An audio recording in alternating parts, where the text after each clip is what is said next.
Dillashaw and Aljamain Sterling.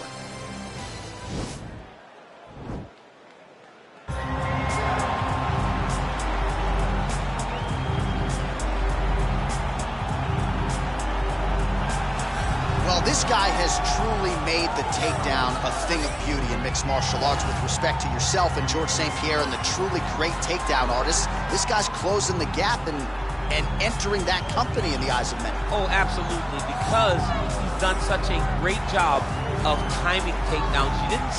I haven't seen anyone so good at slipping a jab into a takedown since George St. Pierre. Right. He does a phenomenal job of getting from step 1 to step 2 before his opponent even realizes now he's in on my leg. And if they do get their hip back, immediately he's up into a foot sweep or a headlock or an inside trick. There's just so many different ways for him to get you to the floor that he will throw every single one at you every single time. And a lot of fighters talk about that wrestling maintenance and how hard it is, right, over the course of a career to continue to drill those things. Ready?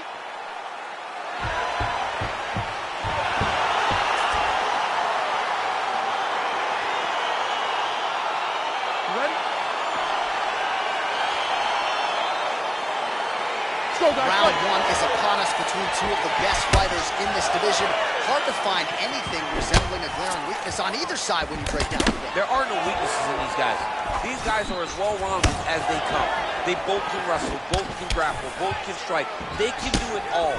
And these are the matchups that we dream of as MMA fans. Oh, he did a great job of rotating him into an underhook. Dillashaw gets back up and pretty quickly, I might add. Oh, really using his reach advantage there with that land, DC. Big, powerful punch lands. Now he gets back to range. That right hand hurt him a little bit. And a nice job at least staying upright on that. All right, so there's the early takedown. He told us on Thursday he didn't necessarily see a path to victory if he couldn't get takedowns. That is certainly a good sign. Right away, he got the takedown. I don't believe they could have imagined that it would work so well so early. Great job. Nice looping punch. Well, perhaps a sign of things to come as he lands a kick there. Nice kick landed by the coach. Timing his shots nicely here, champ. He's doing a great job of mixing everything up and using a lot of diverse strikes. Couple of chins here being tested early. Great job by him to get the takedown there. He did a good job of setting up his attack, secured it, and getting the desired result. Well, he's more than content to work off of his back, DC, where he has been a magician in his UFC career. Well, he's staying pretty effective here, fighting off of his back. Nice strike landed there by the bottom by Sterling. Big kick land. Try to establish that jab.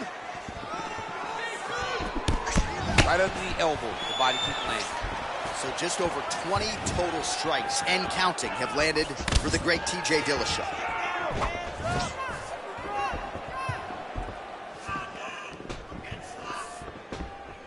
Trying to establish that jab once again.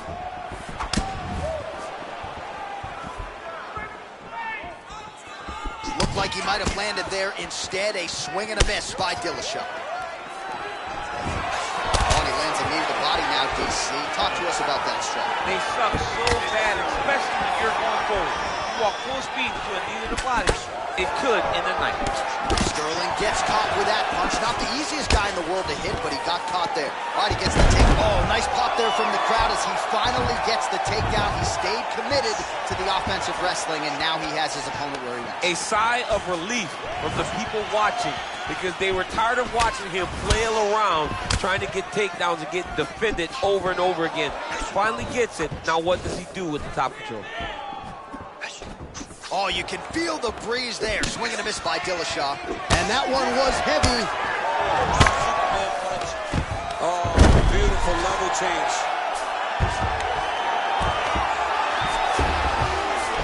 Working off of his back here. Looks like he may try to hip escape. All right, side control now. All right, so you got to be careful playing on the ground with this guy. You don't want to mess around for too long. Right inside his opponent's guard here, DC. You don't want to play around here too long. No, you got to either have 2 hands in or 2 hands out, or guys start to attack triangles. Oh, nice job to reverse position on the ground. It was bad, but now it's not so bad. What a fantastic sweep. Well, you see all the grappling repetitions here. Just beautiful movement, seamless transitions on the ground. Over and over, these guys are doing things that you see in every jiu-jitsu gym around the country. Oh, his opponent squirming like a fish out of water now. The ground and pound is on point. This could very well be the beginning of the end. This could be the beginning of the end. We've seen some really good ground and pound fighters. This young man is as good as any we've ever seen. Nowadays, you see guys just throwing little shots that don't really matter. Very few guys now are committed to ground and pound as they were in the past. 20 seconds to go in round 1.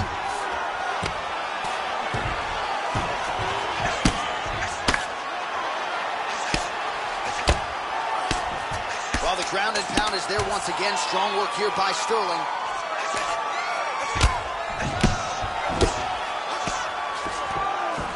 He's going to start looking. Oh, and there's the horn at the end of the round. How about this fight, folks? You see, he was nearly caught in a submission there right at the end of the round. Saved. Round 2 forthcoming. TJ Dillashaw versus Aljamain Sterling.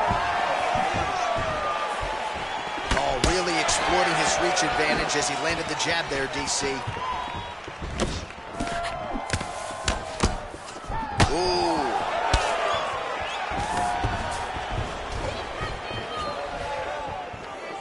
All right, so he's landed some good shots. You hate to be overly critical, but nothing really in terms of combinations tonight. Well, the jab has been looking great. How about jab, jab, right hand? Right. Because eventually you're going to have to put something on your opponent that's going to really make him pause. I believe the jab has been working so well that he drops a big right hand after it, he may be able to finish his fight. Man, he's timing his shots nicely. It's like Tom Brady out there. He hasn't missed the target. I mean, you insist on bringing in Tom Brady. Stop it. John, stop it. Just missed with the left there. Wow, huge head kick. Now goes in and secures the takedown. Dillashaw's got his head looking for a guillotine. Oh, nice guillotine there. He might get a finish here. Oh, what a beautiful counter to the guillotine there. Gets side mount, and now maybe the Von Flue choke will be there. Open St. Preux has got to like that transition there. Wow. Ooh, right into side control, DC. This is where you want to be now because you get to make your opponent decide. If they try to turn back into you, you can attack guillotine. If they turn away to try to get to your knees, you throw your hooks in, and you got all your rear choke submissions.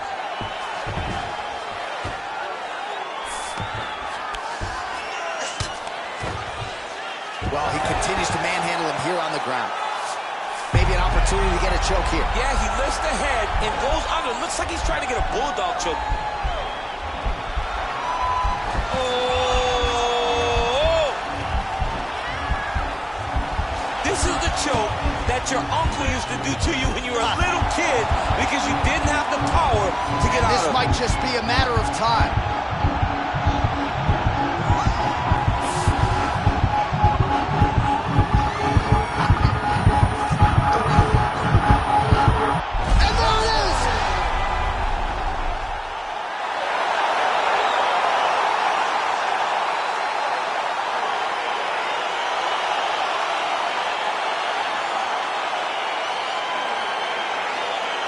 Take a look back at the replay as he gets it done by submission tonight, champ. I mean, you know, this guy has such a great submission game that you cannot lay in his guard.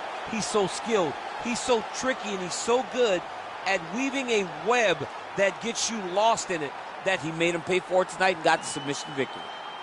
We send it inside the octagon. Bruce Buffer has the official decision. Ladies and gentlemen, referee Dan Miragliotta has called a stop to this contest at 2 minutes, 26 seconds of round number 2.